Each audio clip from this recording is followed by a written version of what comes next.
What is going on, everyone, and welcome back to another video from Dracon. And today, guys, we're talking about Rising Sun from the CMON miniatures, or abbreviated of Cool Minis or Not, or Cool Mini or Not. I don't think it's Cool Minis, but you know, the company has made many different productions in the past. They still do make things. Rising Sun was at first a board game that caught my attention because it was a board game that came with a crap load of Asiatic style miniatures of monks, Tengus, all this kind of cool stuff, and then they had another part to it, where you had like the special backer miniatures. This one right here. Special backer right here. Now, I did not back it. Unfortunately, I never did, which is a shame because it came with cool metal tokens, which you could use in D&D as like coins to actually give people and go like, here's your coin. Big mistake there. Came with cool token sets and stuff like that, and a cool board game itself. And honestly, when not using them, I would have kept those minis from that board game and played the board game. It looked pretty cool. Like you did this kind of conquering the world sort of thing, like playing almost a Samurai Warriors, but without the, electronic controls. You were playing it like a board game. Now, these are all from expansions. These two right here are from separate purchases of eBay. These three are from a single board expansion box. One of them is not up on here because I have to fix her, and that is a Drider miniature. She's like a Japanese Drider, so she has like the kimono, the little fan, and she has the cool spider, like the hairstyle, all that, and it's really nice. She also got like a bunch of baby spiders on her, which I think is kind of a really nice touch. I have yet to fix her. I got to fix her up, and that's mostly because I haven't got around to it, because I got to make green stuff and do a lot of clay sculpting to it to make like web balls and stuff. That way it like hides the work of fixing her base. And at the same time, it will give her a lot of stability, make it kind of look cooler, and maybe like I'll even turn them into like egg sacs, where like I'll take little balls of like clear fluorescent like material, like resin balls or something, or some object, put them on there and be like one of those spider eggs. Like, that's going to bother someone in my group who happens to be like not the biggest fan of spiders, like especially when they're bigger spiders. But so like, why are these things cool? Well, A, they have a unique style. They have that Japanese Asiatic flair that I like. I memean, I don't know what this was supposed to be in like the lore of Japan, like this giant Gila monster or giant monitor lizard slithering around itself on top of looks to be like a bone pile with a blue. I'm not really sure. Obviously, this one's supposed to be based off Godzilla. Hard to believe. We have an Oni here that's actually more of the Oni of Plague, which looks like, one of the ogres, which is why I actually want him, because he's going to be like a high-class ogre. We do get a miniature here we can use for a lung dragon. That's why a lung dragon, which do exist in the D&D lore and were in older books. I don't know if they've been thrown back. I have to read through my Fizbin's Guide to Dragons. Yeah, I don't know if the Treasury of the Dragons book from Fizbin's actually has anything on lung dragons, but they were like basically, they do exist in D&D. They had older stats, but then we also have the Hiju tree, or the human face fruit tree. Now mine, I went with, obviously, as you can see probably by all the dark coloration to it, the very grimdark style. That's just me. But we're going to put these on the camera and talk about them. So first up, we are going with the human face tree, and as you can see, I made a very grungy looking tree. The reason to that was literally because I wanted it to be creepy. Now, there are times when these things supposed to make you laugh in the book for D&D lore, but I made mine more of like, when this thing kills you, the roots will pull you underneath the ball of the tree there, underneath that root ball there, pull you into it, and it will then feed on you like, like a predator. Like once you die, its roots will pull you in, and the heads up top, if you collect them, can be used for magical spells. Not always good spells, but a lot more evil spells for like demons and such. But even demons cannot collect from the tree without risk. That's right, even demons can become food for this terrifying tree of doom. And that was kind of it. I wanted something that was very scary across the board with creepy features to scare the players and make them go, dang, that's crazy. Or dang, that is one creepy tree. Next up, we got this big monolith of a lizard. He's like a snake and a monitor lizard merged into one. As you can see, he's got a lot of scale work there that's gone on there. A lot of a nice little red arcing that went down. I did stop partway down his back because I felt if it went all the way down his tail, it'd be kind of just too repetitive. I was like, good enough. I mean, I wanted it mostly on his front half anyway. Because you can see he's got a lot of scaling going on, a lot of snaky movements around what looks to be a pile of bones. Why you would wrap yourself and use a pile of bones as like a big perch, I don't know. But you know what? It is quite a terrifying feature where you sit there and go like, it is a lot of skulls and bones. And this thing is quite a terrifying looking face. Look at that maw of teeth, the crazy blue tongue I gave him for more emphasis look, the orange face to make you kind of look at the face and go, oh, that thing don't look friendly. And no, he does not. He looks terrifying, but that's what I wanted. And man, right, CMON minis, you guys are killing it with that sculpt. That is awesome. It looks quite cool. Now, let's move on to another miniature. So next up here, we have one from the actual set itself, the same as the Hiju tree. We have the Oni of Plagues. As you can see, this is a very unique miniature, as he has a very lovely, large cloak, which I kind of made dirtier because, A, this is an Oni, not a nobleman. Though he does have a lot of gold pieces on him, like golden and silver swords, a large glaive. He's got himself another sword that he holds on his face. Got some facial decorations, tusk decorations. He's got this lovely purple shoulder piece there. And he also happens to be sporting 4 arms.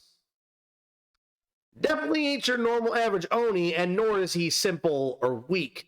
This guy would be nice to use as like a higher arc level, like I would use this probably like an elite or a very high-ranking nobleman among the Onis, where like he's one of the top leading dogs or the top dog because A, he's almost on the next size level up.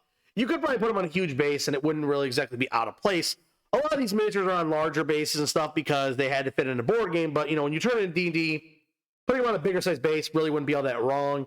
This guy you could definitely get away with. He's pretty big, pretty tall, and I could see him being like a true giant size, and maybe even like to the other giants, they have to respect this guy going, hold on, my man.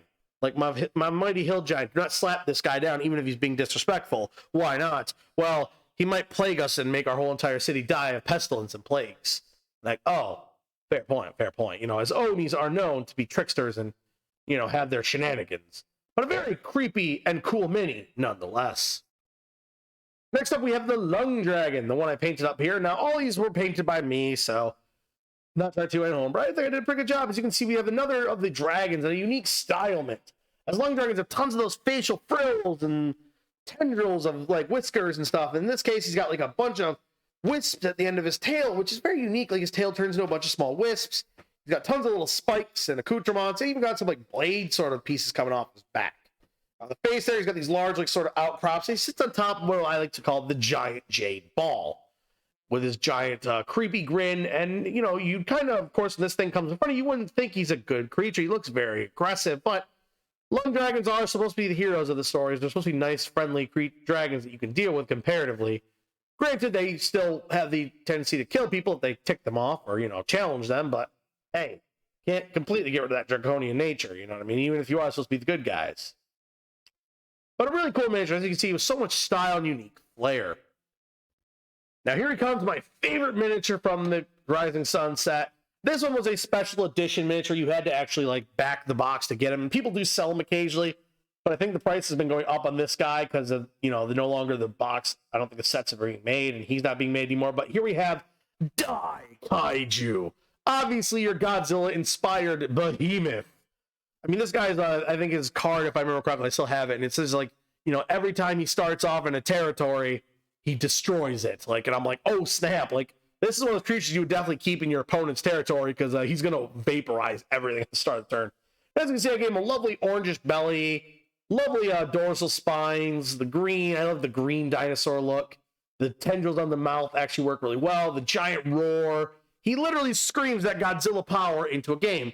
As you can see, he definitely could be on a bigger base than his large base he's currently on. It's a little bit bigger than a large base. So I really am tempted to like rebase him onto a huge size base because that would be nice, as well as the fact that it would make him a little bit more terrifying to deal with, because then his strength goes into the strength slots of huge creatures, no longer this large creature strength slot. Or, well, category, I guess you could say. And this guy is amazingly well done. As you can see, I brought his details out, and man, he looks like, this is literally one of my favorite pieces. One of those miniatures I painted that when I brought him to life, I just could not take my eyes off him for a while. I was in awe of my own work, not of like narcissistically, but just the fact of how awesome he looks when he's fully painted up is just incredible. This is an amazing creature and one that I literally will probably keep as a top tier amazement mini. Like, this is a mini that I love a lot. So CMON minis, you guys did an amazing job on this one. Holy crap. Now let's get to the finalized thoughts and prices of these bad boys. So you know what you're kind of getting into. Now, granted, my prices will be of what they were, but, you know, if you can find deals, definitely recommend. So in the final thoughts, would I recommend Rising Sun miniatures to you as a DM player? or is a D&D playing, or any tabletop game playing, if you want to use them for just minis for that. Yes, I would. If you're doing a Karatoa campaign or a campaign going into like an Asiatic style world, then yeah, these guys are going to work amazingly for it. Heck, this giant lizard here could work for almost any campaign. It's like an Underdark living cave dweller. The Oni of Plague could easily be used for like a special ogre monarch. There it is, monarch. I want to use monarch, not just a... Yeah, I was going to say Primarch. That's monarch. That's the word I'm looking for, though. But, you know, like, these minis have so much uses. Like, the Daikaiju here could be a terrifying reptile that destroys the city based on his lizard folk followers who worship him like a god. And they say, destroy these humans. They invade our swamps and destroy it. So he does. And his lake is, like, the main source. So he goes out and blows up the town for you. I mean, they're just amazing miniatures. The quality's amazing. I've seen some of the small ones in pictures, and they look quite swanky. Now, I'm sad I couldn't get the female Drider up here. She was not done. I have to get around to refixing her. I keep pushing her freaking effort back. It's sad that I keep putting minis over her. I really want to get her done too because I love her style. Like, if she wasn't a Drider, even if she was, heck with it. I mean, Drake gotta make a move. Anyway, it's just really cool. I love these minis. These are really awesome. They hit that like the Japanese style that I'm a huge fan of. I mean, I'm an anime fan, all that stuff. I love all these like kaijus. I love all that cool stuff too. Loved this as a kid, so I mean, like, why not have them in miniature form? And this guy could be useful for a Gargantua, something that actually did exist in D&D in the old days. They're honestly basically made to represent like Godzilla and those other big monsters like the Gargantuas, Sanda and Samda. I think I said their names right. I always keep wanting to say something else, but yeah. And, you know, then they have, like, giant bug styles. They have lizard categories, humanoids, which humanoids never get bigger than, I think, like, huge. So they're only giant sized.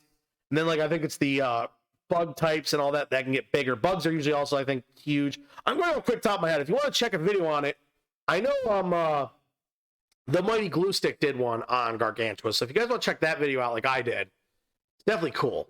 I mean, I think, what is it? Gargantuas are born into life as, like, large size. They're born at large size when they're hatched, and then they grow up into their colossal to gargantuan sizes. So I think this would probably be like young Gargantua since he's a reptile, but hey, pretty freaking cool, and he's pretty beastly. Well, okay, prices, right. Now, Daikaiju here and the lizard guy here, I bought them separate. This one was not called a Rising Sun miniature. For some reason, the seller just said a random mini, and I was like, and I caught it because like eBay was doing the whole like all recommended because you were looking for this. Here's another. Because I was looking at Rising Sun. I go, why didn't the guy just put a Rising Sun miniature? If it's not, maybe I'm wrong. Hey, go ahead and throw that in the comments down below. I don't know everything. I admit that. I don't know everything, but I love this mini when I saw it. I wanted it because it was just cool of a giant, terrifying lizard. Whether it even be medium class, I was fine with that. It was just cool and looked aggressive, and I liked it. And then like and I actually paid, what did I pay for my eBay? It's been a while since I bought him. Let me think. Oh, I remember. He was actually only like $5 with $2 shipping, so $7. Not too bad. Obviously gonna have to pay it, but I mean, unpainted miniatures of similar size, prop, and detail quality probably cost you a little bit more. Like usually you pay like $14 for them, so saving a little bit, few bucks, and at the same time getting a cool project that was worth the effort. Do gotta put a better base job on it. I do want to rebase him with an actual large base, but we'll get to that later. And then we have the set that came with the Hiju, Oni of Plague, and the Long Dragon, as well as the Drider that I unfortunately don't have her up here. And I went at the box, but I think it's in one of my other boxes, and I really don't feel like digging around for it, to be honest, until I get to it. The Drider herself, she's not in the box, but she's in like the Mountain of Unpainted Shame, or the Bowl of Unpainted Shame, because I have like a bowl that's ready to be painted. Her case fixed first, or painted, then fixed, then done. But I'll get to it. And if you guys want to check out my Twitter page for @01Berserker or Dracon, just like the channel, you can see all these finished paint jobs there. I will put them on there as well, so that way you can see the stuff I'm working on. So if you want to see her when she's finally done, I get around to it. Check out there. I put these on there too back in the day, so if you want some more close-up shots of these bad boys, they were finished. But anyway, back to it. I'm sorry for being distracted. But these guys, I think if I remember correctly, I bought them on Amazon. Or was it eBay? Hold on. Nope. It was eBay. Because I remember I actually made an offer to the seller, which is always good when you get offers because you can throw them. I threw him like, I think I threw him actually like, at the time he was asking for 15, so I threw out $12 for giggles. I go, let's see if he gets mad that I sent him a few bucks left. He said accepted, and I was like, oh, well, cool. And he's only like a few states away, so I wasn't waiting long. It literally said it showed up just like the day it was predicted to show up. But the one that I got, the first one of these guys, yes, I was making sure my chronological order was correct. Yes, the first one I grabbed, the first of Rising Sun, because I didn't know if I was going to get into liking these minis, was this one, Hiju, the terrifying behemoth that literally destroys territories when he starts his turn in them. So, dang, that's got to be a game changer. Like, using this guy has got to be like a game changer for whoever has him. But he's just an amazing miniature. His details, his reptilian features are amazing. I happen to get him nice and glossy, like I wanted to, that glossy reptile look. But when I got him, he was actually $10 whole just for himself. Shipping, I remember. It's been a while. He was the first, so he was the oldest. Let me think. I think I spent, after shipping, he might have been, oh, he was $12 because he was a special edition. I was like, fine, whatever. Oh! Sorry, I'm lost. I'm trying to think back. I should have actually pulled this up on my phone so I'd have the reference, but now I remember. He was $15 on his own, unpainted, ready to come to me in the mail. Then the shipping cost was extra $2. I was like, for that, why not? And I actually made an offer to the seller. I said 13, how's that? Because I wanted an even 15. And he agreed, and I was like, cool. $15 for a Godzilla level kaiju monster. That's awesome. Now, granted, you could cut the whiskers off on him and maybe even change the dorsals by cutting those off and putting on some actual Godzilla spines with green stuff or something, or, you know, you could do that. But honestly, I like where he is. He's not exactly Godzilla, but he is this terrifying beast that has that same feel where you look at him, you see the tail fling overhead, and you just go like, uh-oh, this thing is going to clap them cheeks and clap them hard. So yeah, honestly, would I recommend Rising Sun? If you guys can find them for great deals and stuff, or if you just find some ones that really speak to you, snag them. I don't know how long they'll be available for. Like, I kind of noticed at Rising Sun, the pickings for sales have been going down. I barely see him on there ever. He might have like one entry every now and then on eBay, and people are asking for like $30 for him because he's the special edition, like the special backer edition one.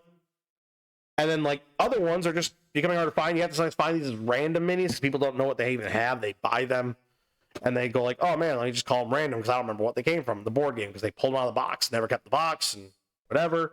But these are really cool. I definitely recommend. They have a lot of style, a lot of uniqueness, and I think they would make any library for your miniatures, library for your games, a lot more varied, wide, and awesome. Anyway, guys, thank you for watching the whole entire video. If you guys do subscribe to the channel, make sure you do, if you haven't done so already, because it helps support the channel, and make sure to get around that YouTube algorithm. You, in this case, Hiju, smash the like button. And leave a comment down below for any questions, concerns, or like I said, if this thing actually didn't come from Rising Sun and I was wrong, go ahead and throw it in the comments. I know I'm not perfect. Or if you guys have any ideas of how you would use any of these miniatures or something like that, go ahead, throw in the comments. I love reading that stuff from you guys. Anyway, that's all I've got for today. I'll see you next time. Bye-bye.